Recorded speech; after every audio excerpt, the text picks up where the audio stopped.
Hello, my name is Thomas Carroll. I am a phys ed major here at Emporia State University. For my discussion board post, I decided to talk to you guys about the dangers of dairy and how there's a lot of information out there that hasn't really been taught.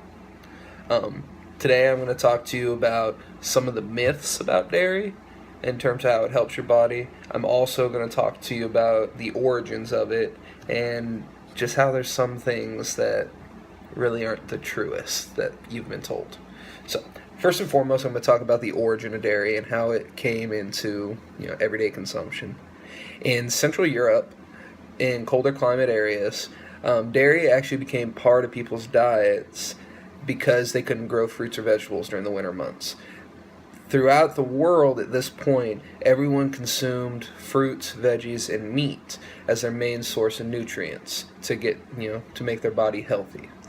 Well, in those colder climate areas, they started consuming dairy. They started consuming milk during those winter months because they could keep their cows inside, keep them warm, and get those nutrients out of them.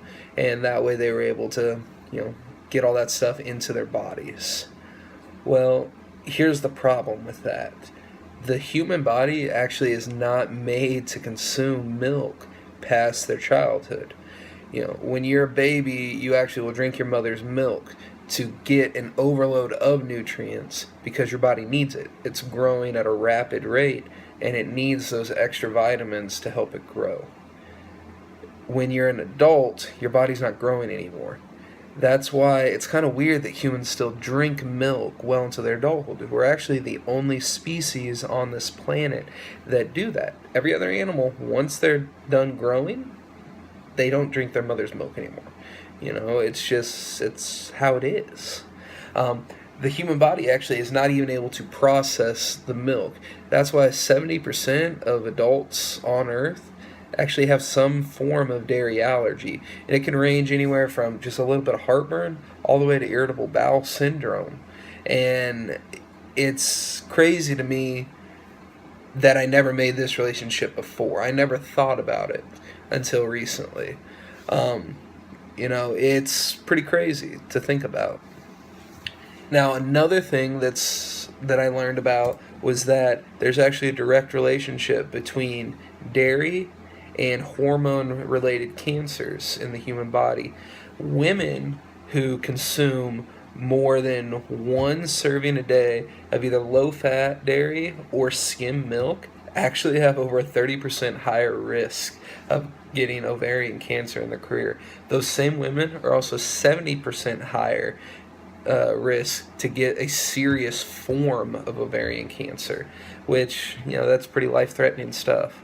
Now, another thing from a fact about men on that is men who are in the highest dairy intake category are actually have over double the chance to develop prostate cancer than men that are in the lowest intake of dairy forms. Now, the biggest thing that was an eye-opener to me was that there's actually been studies done that have shown that there's no relationship between milk and overall bone health. That's something that kind of blew my mind because ever since I was little, it's always been told you drink milk, you get strong bones. Milk does body good, all that stuff.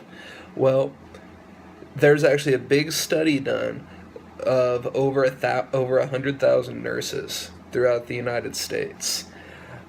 78,000 nurses consumed a excess of milk over the course of this study, and 78,000 other nurses consumed calcium in other forms, such as pills, vitamins, just whatever you can think of, just other forms of dairy into their body.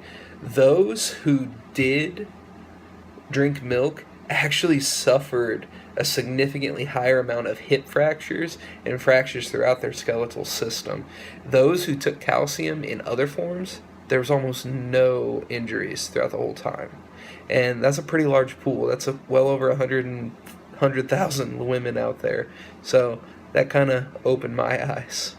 Now, from a personal standpoint, I want to talk about I just recently finished this diet called the Whole 30, and in it, I had to cut dairy out of my life. I'm a big cheese eater. I like chocolate milk a lot, and I consumed it a ton. When I stopped drinking dairy, I noticed big changes in my personal mood. My ability to digest stuff became a lot easier, and it became a lot easier for me to sleep. Um, I certainly am not going to force you or try to tell you don't drink milk, but I definitely think it's something you should consider because it really could hurt you down the road.